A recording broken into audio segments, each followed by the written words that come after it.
Hi there. So welcome to lesson 8 of module 4. And in this lesson, we are going to be talking about 2 points that I brought up at the end of the first part of this module's project. And those were 2 issues that we were having with our form. So one is that people could leave certain parts of the form blank and still submit the form. And the other one was that when we submit the form, there was no real indication to the person if the form had submitted or not. And those are the 2 things that we're going to introduce in this lesson. And I'm calling it forms best practices. So these are things that are best practices in terms of forms. Obviously, they're not 100% necessary because you saw that we managed to build a form and submit it to the database successfully, even without these things. But in most cases, your form will include many or even all of these pointers, which I'm about to mention. And I'm dividing them into 2 parts, which correspond to the 2 issues that we were having at the end of our first project lesson. So the first one is called validation.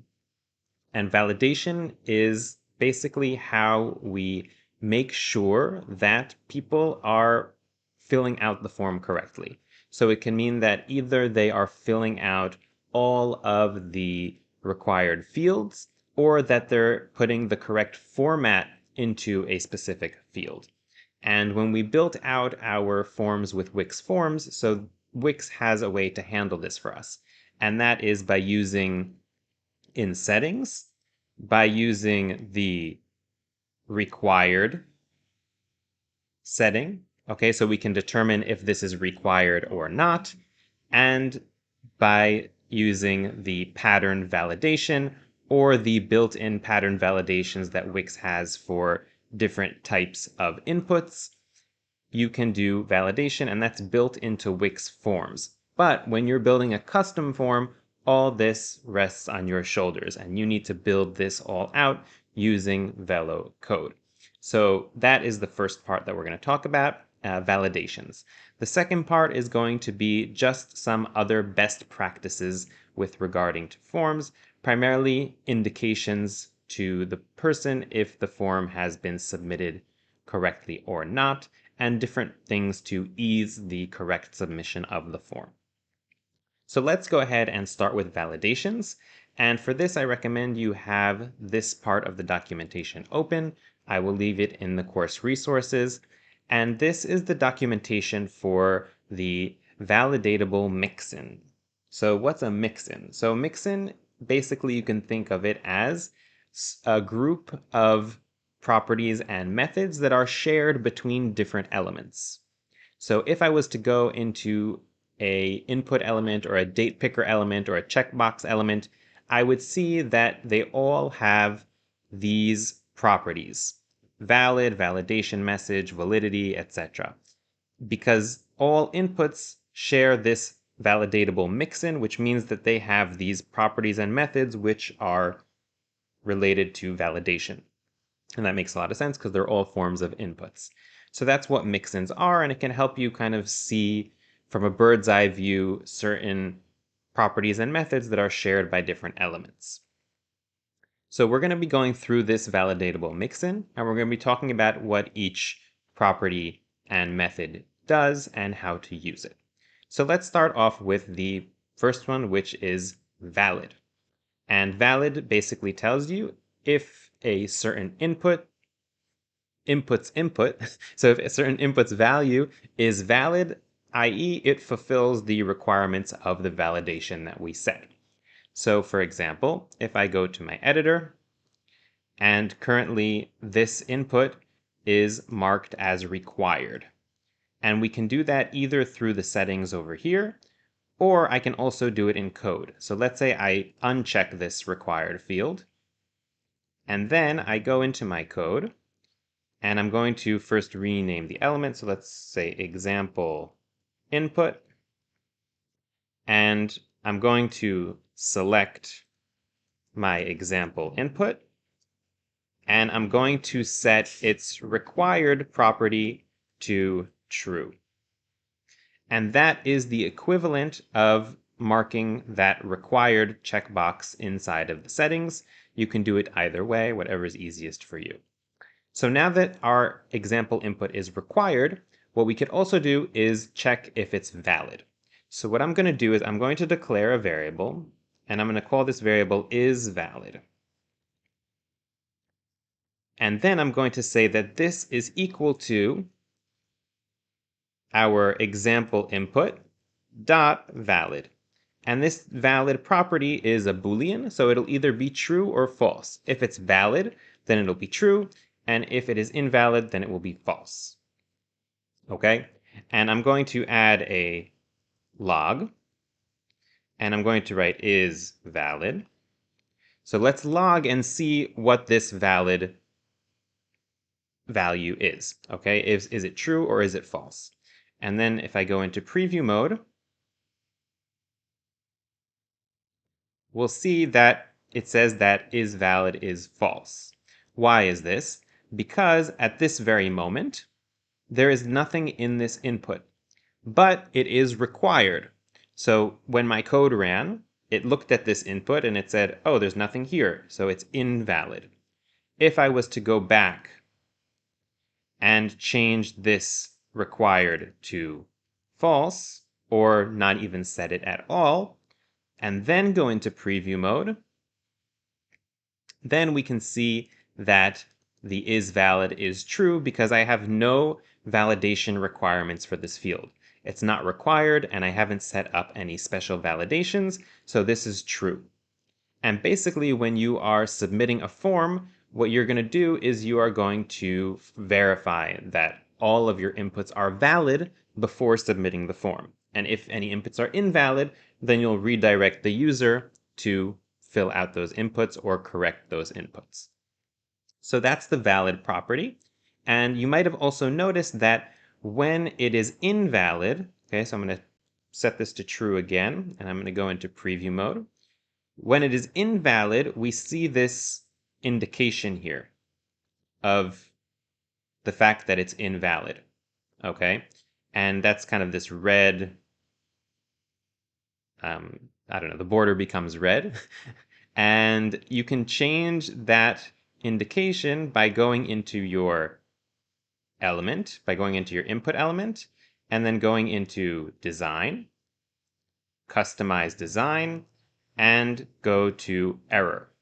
And if you change the design here for the error state, then that will be how it looks when there is a problem with the validity, and you can change either the background or the border. So let's say I decide that when something's invalid, I want this huge five pixel border, and I want it to have also like a slightly reddish background.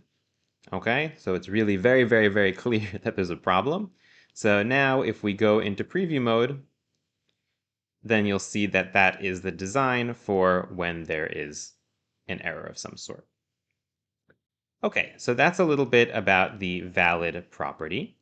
And now what I want to do is move on to the next one, which is the validation message. So the validation message is basically a string value, which indicates to us why the validation has failed. And if we select that message, so I'm going to call this const validation message, and that will be equal to example input dot validation message. And then I'll do console.log validation message and go into preview mode.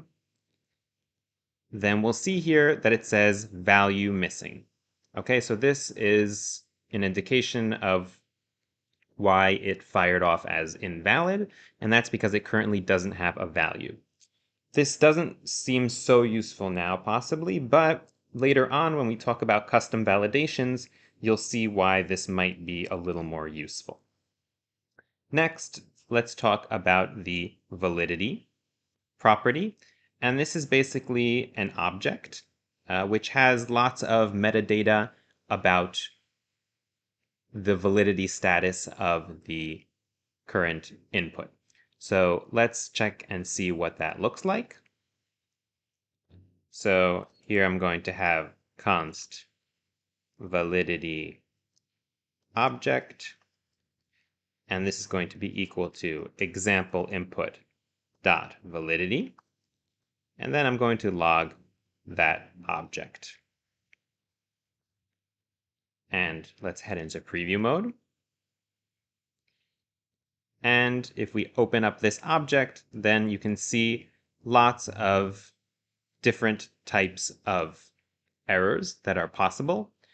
So we could have bad input, custom error, step mismatch, lots of different ones. And if you want to read up about each one, then you can go to the documentation and there's kind of a short explanation of what each of these properties is. But we can see here, for example, that ours, all of them are false except for this one, which is value missing, which is true. Okay, and that's the reason that our validity failed, because it was missing a value. If we had a value but it wasn't the right value, then that would be something like bad input, for example.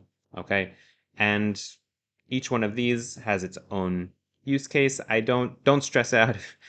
I know it's a lot of information, and you don't really need to completely know all of these by heart or the intricacies of them for most use cases. I just wanted to familiarize you with this property because it's part of the validity mixin. Okay. Next, we're going to talk about a much more important part of the mixin, and that is on custom validation. And this is the method that's going to allow you to set custom rules for the validity of your input beyond just if it's required or not. And these custom rules can dictate based on the value that the person puts into the input, whether you are going to allow them to submit the form or whether that specific input is considered valid. And the way that we set up these custom validations is using this on custom validation method. And I recommend reading this documentation because there are several nuances and different ways of setting this up for more specific use cases. I'm going to be showing you one of the more general use cases. So let's go back to our editor. And first I'm going to go ahead and I'm going to comment out all of this code that we wrote so far. And now let's set up a custom validation for our input. And it's important to note that this custom validation, it doesn't run immediately. It just kind of stores this validation in the back pocket of the input to run when specific things happen. So let's say when the input value is changed, it will run. Or if you check for the validity of that input element, then it will run. Okay, so that's one thing that's important to note. So it won't run immediately. You have to do something with your input in order for this to fire off. So let's set up our custom validation. So first I'm going to select our example input, and then I'm going to do dot on custom validation. And I'm going to open parentheses. And in here, we're going to put in parentheses, arrow, and open squiggly brackets. Here, by default, we have to put two things into these parentheses. One is the value, and this is going to be the value that the person puts into the input. So whenever somebody puts something into the input, this value variable becomes that specific value. And the next is reject. And reject is a function that we're going to run when we are rejecting this input. So when we decide that this input is invalid. And the way that we decide that if an input is invalid or not is by setting up a condition using an if statement. So you remember that in the previous lesson we were talking all about conditions, and partially it was in order to understand this a little better. And the way we're going to do it is we're going to have an if statement. So something if, if you remember how to set this up. So if something, then we're going to run the reject. And inside of the reject parentheses, we have to write a certain message which indicates what we're rejecting or why we're rejecting it. So for now, I'm just going to write this is rejected. Okay, and now the key is to decide what criteria you are going to invalidate this based on. So what are your criteria for letting this not pass, but fail? Okay, so you might think, okay, I need people to input a number greater than 5. I need people to input a string that starts with the letter J. So now you need to take that thought and you need to reverse it and write the opposite. So just for example, if I want people to use this input and only input things that are over the number 5, then what I can do is say that the value is under 5 or equal to 5, then I'm going to reject. Okay, so I want the value to be over 5, so I'm going to reject if the value is under 5. Okay, that's the logic here. And here I have an error at the moment, and that's because this value is always going to be a string. So what we need to do is we need to, at least for a text input, so what we need to do is we need to wrap this in a number, okay, for the case that you're comparing between numbers. Let's take an example of a string now. So let's say my scenario is that only words that start with J are valid. And notice that this is going to be something that's case sensitive, okay? And if you don't want it to be case sensitive, then you can use a certain method, which I'm going to show you in a moment. So only words that start with J are valid. So what do I need to do? I need to reject any word that doesn't start with J. So in order to do that, I can say if value, and now we need a certain way to detect what the first character, what the first letter of the value is. And for this, we're going to use a method called substring. And if you remember when I talked about data types, I mentioned that there are a lot of properties and methods for each data type that can help us manipulate those data types and extract certain parts of the information or change that specific value. And substring is one of them. I'm going to provide resources where you can read up on lots of different lots of different methods and properties like this. The best tool, to be honest, though, is really just good old Google. So, for example, here, if you say, how do I find the first character of a string in JavaScript?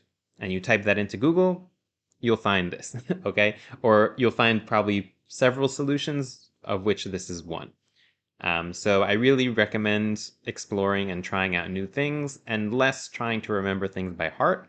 Eventually, you will remember a few of the more commonplace methods like substring, but there will always be a long list of methods and properties that you won't remember. So if value.substring, and basically I need to select a specific character. So starting from 0 till 1, so that's going to select the first character of my string. And if this is not equal to J, then I'm going to reject. Okay, so at the moment, this is going to check, is the first letter of my input uppercase J? If it is not uppercase J, then it is going to reject my input.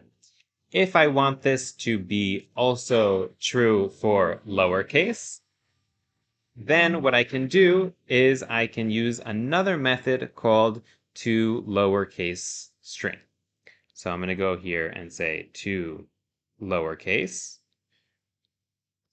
Sorry, without string at the end. toLowercase is not equal to, and then here I'm going to change this to lowercase j. So basically what this is going to do is it's going to take my value, which let's say for the case that value is equal to Bob, then it's going to get the substring of Bob from 0 to 1, which will be the letter B, and then it's going to change it to lowercase. Okay? So we got the value, we got the substring, and then we made it lowercase, and now we're going to compare it to the J. Okay, so obviously B is not equal to J, so this is going to fail. But if my value was, for example, John, then we would have uppercase J, and then we would have lowercase j, and we wouldn't end up rejecting. Okay? And the same would be true if we were doing lowercase j. So if it was lowercase John, then this would just be lowercase j, and to lowercase would also be lowercase j, and then we would compare it to lowercase j. So what I'm going to do here is I'm going to add in console.log, and I'm going to add in the value. And what I'm going to do in addition is I'm going to create another variable, so const formatted value equals to this whole thing here.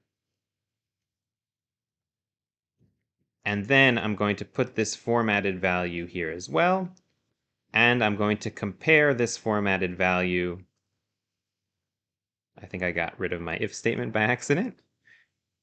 There we go. I'm going to compare this formatted value to j. Okay, so this will help us kind of see what the value and the formatted value are when we're running this custom validation. So if I go into preview mode now, so first of all, you'll see that there's nothing in my input and it's still valid. And that's because only once this starts changing will our validation start running. Okay, and or at least will the reject function work. So what I can do here is, for example, start to input something. So let's say I input Bob. And now, okay, it's still not red. Why is that? Because in order for the onChange event to run, you have to click outside of the input. So let's say I click outside the input, boom. Our reject ran, and you can see here the different values. So the custom validation essentially ran each time I was changing the input, so as I was typing, and you can see that it started off with BB, Bobby, and in the end it was just Bob B. Okay, and then as soon as I clicked outside of the input, the validation ran, and it's like, oh no, this is no good. Okay, so if I change this now to, let's say, John, and click outside, you can see here that we're using John, and all of these are lowercase j, and it is valid, so we don't get any kind of red flashy stuff. So that is how on custom validation works. And it's important to note that this is just one step of validating your form, because this will help you indicate if there's a problem with the form, but you have to prevent people from submitting the form when the validations are false, when they're rejected. Okay, that doesn't happen automatically. That's something that you're going to have to set up later on with my help. So let's head back to the editor and talk about some of the last parts of the validation mixin. So the next two parts of the validation mixin that I want to talk about, and the two last parts, are reset validity indication and update validity indication. And these are quite similar, but they have one small nuance difference. And basically they both have to do with the indication of validity, which is that flashy red stuff that we set up whenever the custom validation fails. Okay, so that's the validity indication, and reset validity indication will turn that off essentially, whereas update validity indication will run the validation again and change the validity indication to the accurate status for that validity. Okay, so let's try them both out, and I think that it'll make it a little more clear. So if we go back into the editor, what I've done is I've set up two buttons, one reset and one update. And we're going to set it up so that when I click on reset, it will run the reset validity indicator. And when I click update, it'll run the update validity indicator. So let's set up the on clicks for my buttons. First, I'm going to rename the buttons. So this is going to be the reset button. And this is going to be the update button.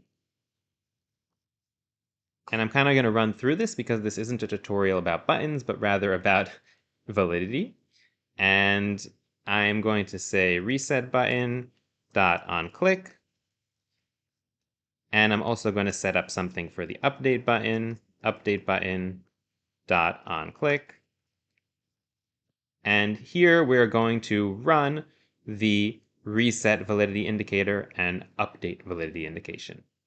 Okay, so I'm going to select our example input, and here it's going to be reset validity indication.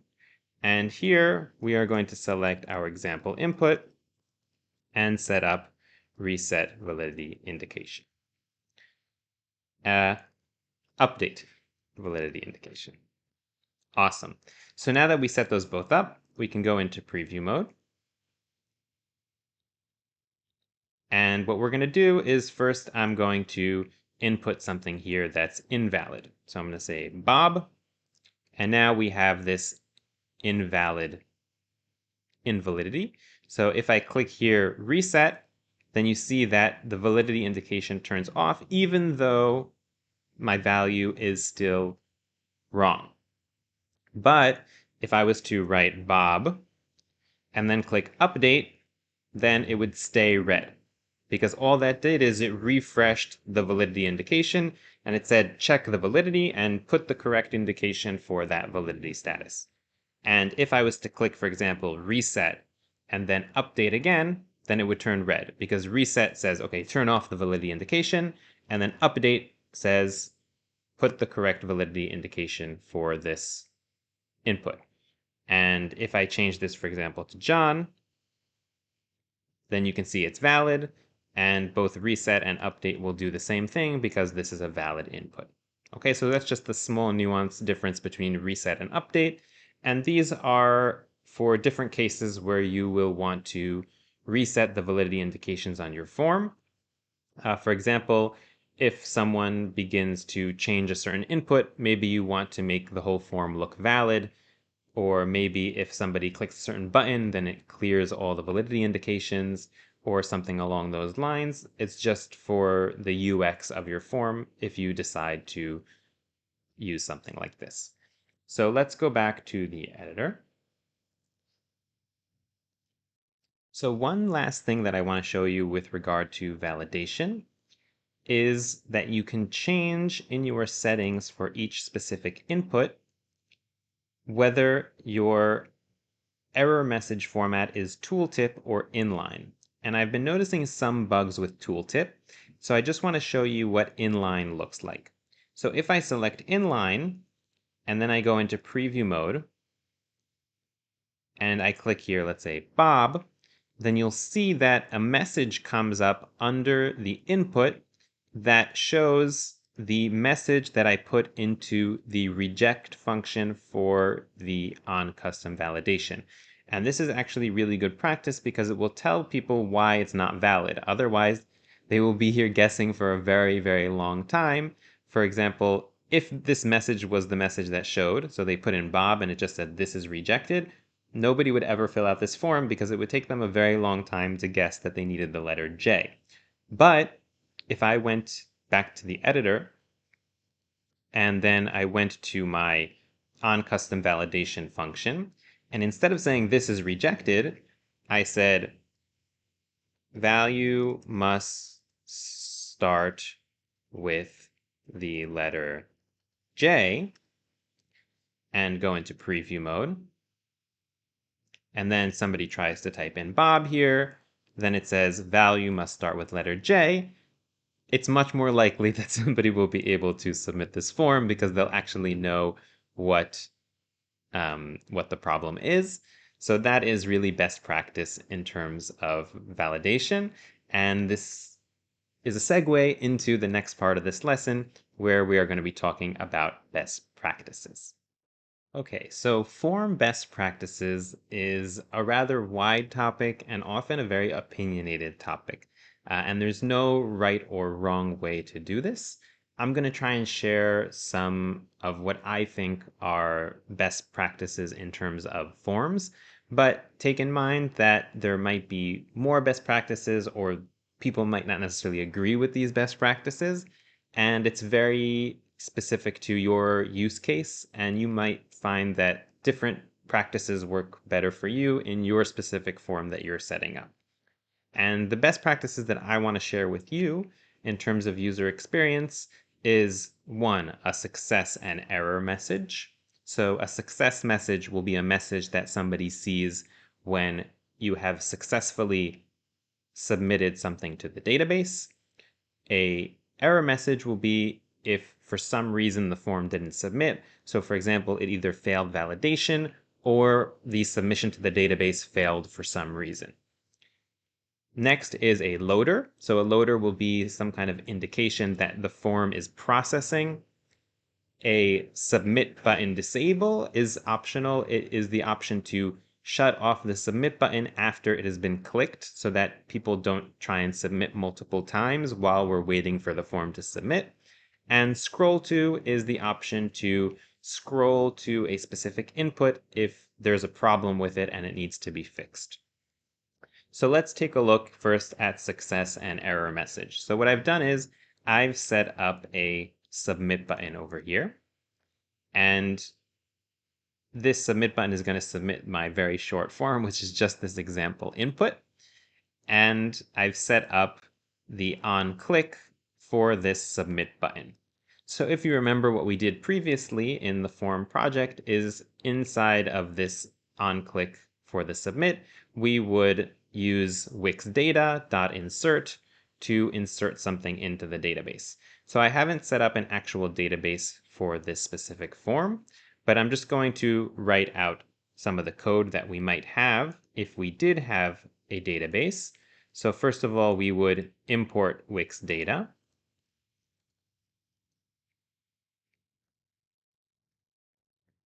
And here we would say Wix data dot insert, and we would have the example collection, and we'd be inserting our item. So let's say our const item equals to example, and here we have the example input dot value. And I'm going to put this item right over here. And after we insert, we have the dot then, and we have the dot catch. So dot then is what's going to run when we successfully submit to the database, and dot catch is what's going to happen when there's some kind of error.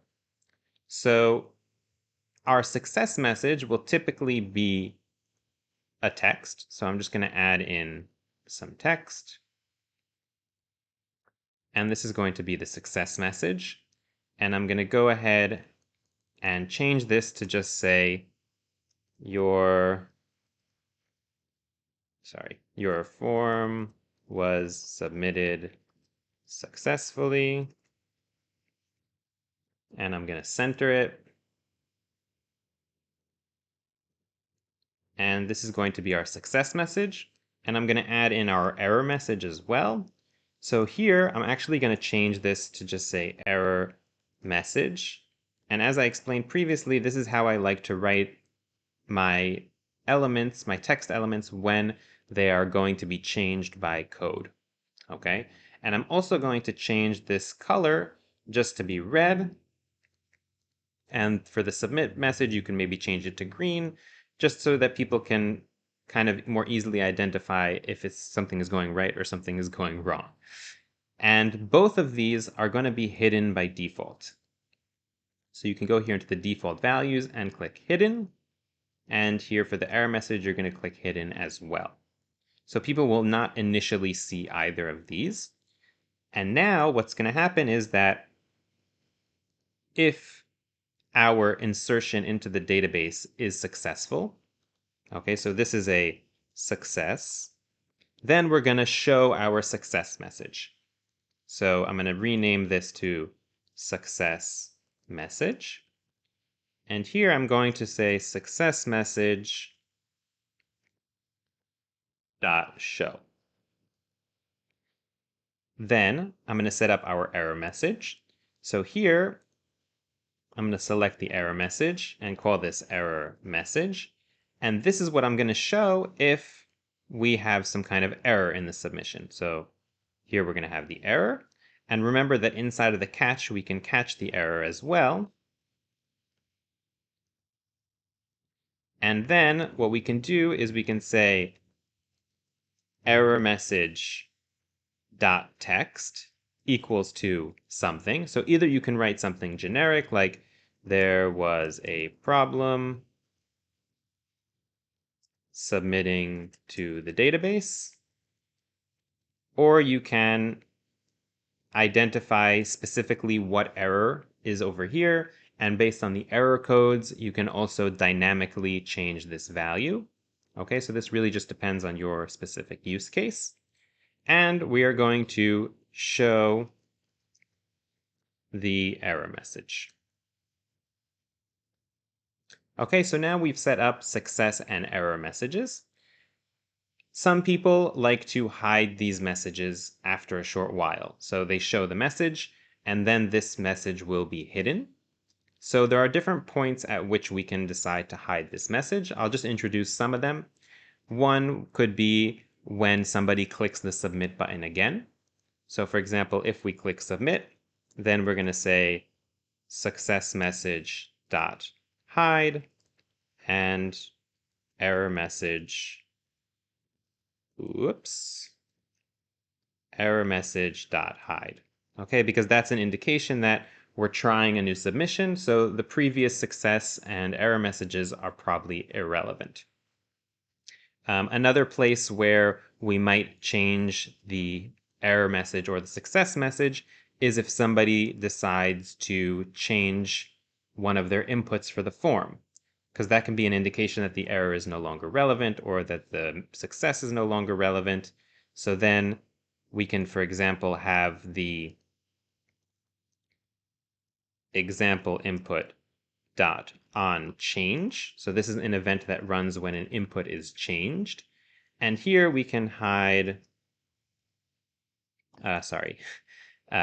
success message dot hide and error message dot hide. One other way that people might choose to hide or show the success or error messages is using something called a timeout.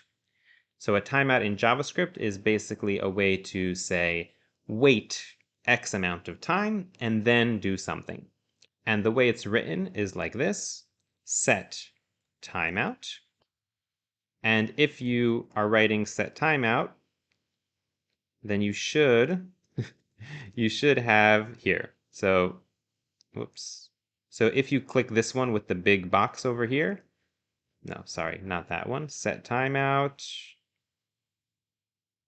Here, this one. Okay, with the box with the dotted line under it, and you see it says here snippet, then it'll automatically put out the format for you for this set timeout.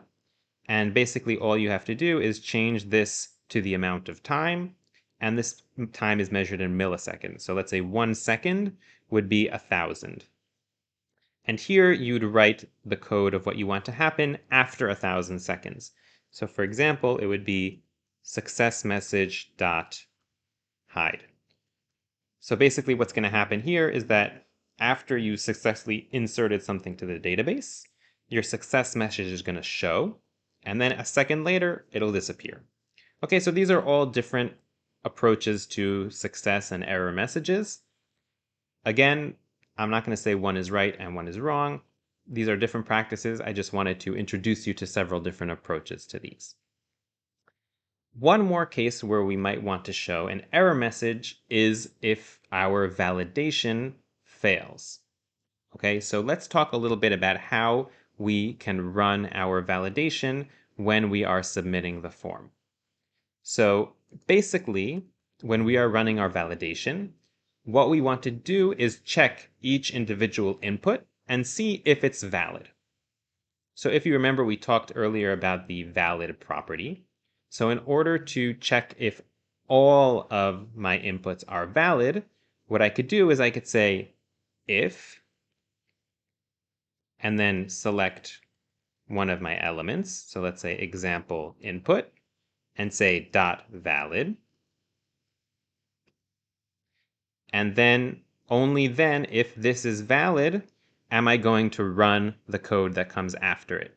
And the way that I can do that is by opening up the squiggly brackets here and taking all this code and putting it inside. Okay, so this is a way to do all of this only if my example input is valid.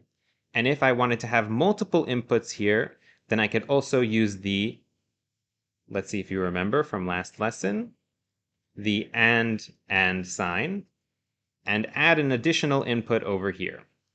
So let's say example input 2. Okay, obviously I don't actually have this on my canvas, so it's throwing an error. But basically what it would do now is it would check if this is valid and this is valid, then go ahead and run all this code. And if either of them is invalid, it won't run the code. Luckily, we only have one input at the moment, so we just need to write it out like this. And then if this is invalid, okay, so we don't end up running this code over here, then we can add an else statement, and we can say error message dot text equals please fill out the form correctly, or something along those lines, and we can show the error message. And this will be in addition to our validation indications for each of our inputs. Dot show. Okay, so this is another situation where you might want to show that error message on the bottom. This code is a little complicated, I know, and there are better ways to write this type of validation. Typically, you would separate all of the stuff happening here into several different functions, which is stuff that we're going to learn later on. But based on our current skill level, this is something that you can achieve in this manner. Okay, so I always want you to remember that just because something can be done better, it doesn't mean it can't be done. So this is definitely a completely legitimate way to do this. Again, it is possible to write this code in a more efficient way. So I just want you to have that in mind, especially if you're coming from some kind of coding background and it might seem like what I'm writing to you here is not the best way to do it. So your hunch is correct. There are better ways to do this. But this is the best way that you can do this based on your current skill level if you've been following the course until now. So this is how we would first validate and then submit to the database based on that validation. So, okay, so that's a bit about success messages and error messages. Next, let's talk about loaders. So if I go over here and click Add Elements and go to Embed Code, and then scroll down until you see Lottie. And this basically lets you add a Lottie animation. And I have a video on my YouTube channel all about Lottie animations and how to use them. But basically, for our purpose here, it's just kind of this cute little animation that runs inside a Wix element. And I like to use these as loaders, and they can be changed very simply using a URL from the Lottie website. And I usually put it right over here where my success and error messages are. And this is also going to be hidden by default. And I'm just going to change this ID to be loader. And basically what we're going to do is that while our submit is running, we're going to show that loader. And then once either we are deciding to display our success or error messages, then we are going to hide that loader. So what I'm going to do here is I'm going to hide our success message and error message. I'm going to show our loader, so loader.show. And then all the way here on the bottom, I'm going to say loader.hide. Okay, so our loader at the end of the day, no matter what happens here inside of our if statement, it's going to hide at the end. Okay? And you could also decide to hide it specifically inside, let's say, this dot then. So let's say I can hide my loader over here, and then it'll only be hidden once this completes. Okay? And I can also hide it here inside of my catch. And then if this else statement also runs, then I can also hide it like that. Okay, so here, if I put it just lying over here by itself, the loader might disappear before this actually completes the insertion, which is not ideal. So typically you'd want to have a situation like this. Okay? And let's take a look at what this actually looks like now. So I'm going to go here and I'm going to go into preview mode. And I'm going to write Bob. And obviously this is not going to submit, so I'm going to click submit. And you can see that my error message showed and it says, please fill out the form correctly. So that's great. So I know, uh-oh, there was a problem submitting. Let's go up. Yeah, oh, I need to start with the letter J. So I change this to John. And then I go ahead and I click submit. You could see my loader popped up there for like a fraction of a second. And then it said there was a problem submitting to the database. And that is because my database doesn't exist. Okay.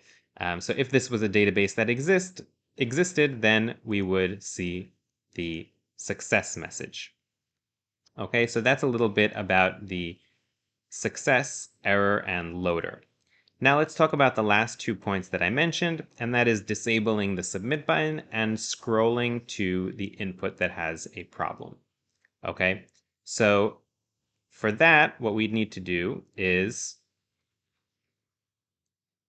let's start with disabling the submit. So here, when we're showing the loader, we could also disable the submit button. So submit button dot disable. Okay, that makes you not be able to click that button. You can also access the disable and enable properties from the side panel over here. So if I clicked on this button here, then you'll see that we have this enabled checkbox here. So whenever you add a button to your Wix site, it's enabled by default, and you can choose to either disable it by default or disable it at some point using Velo code. And then we are going to enable our submit button basically whenever we hide the loader. So submit button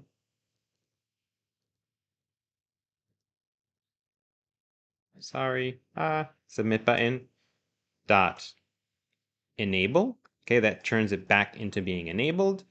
And we're going to do that pretty much anytime our loader stops running. So if we successfully submitted to the database, then we'll show our submit button typically, unless it's a form that people only need to submit once, and then you might not want to let them try and submit it again.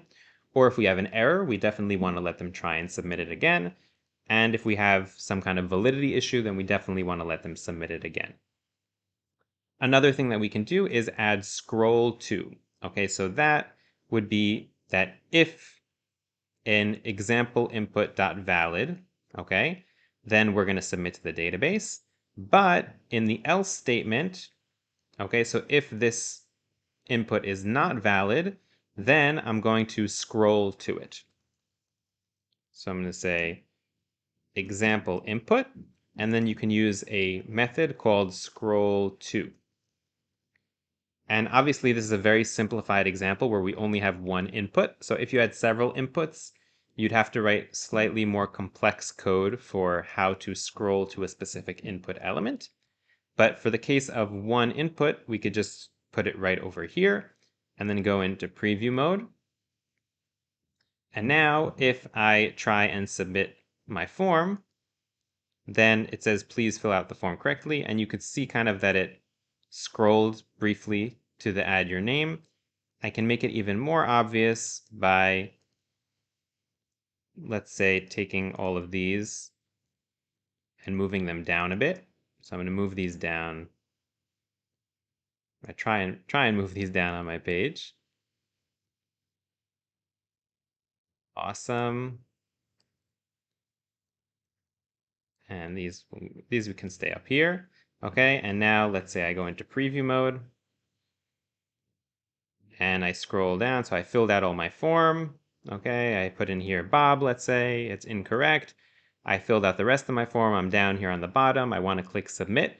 And then I click submit and boom, it takes me back up to that specific input where I had an issue. So it really makes it very easy for me to correct the form. Obviously, if you have multiple inputs with problems, then you have to decide which one you want to scroll to. But that's a story for another lesson. Um, and I don't know if you managed to see the disabling because it might have been like really, really short. But if this was an action that took longer time, then this submit button would be disabled when you clicked it and then enabled again at the end, which is what's happening here essentially, but it's just so quick that you can't even really see it. Okay, so that is all for validations and for best form practices. I know this was a doozy of a lesson, but we are going to go ahead now and complete our project and use all the knowledge that we just gained in that project. And hopefully that will help solidify this and build those custom form building muscles.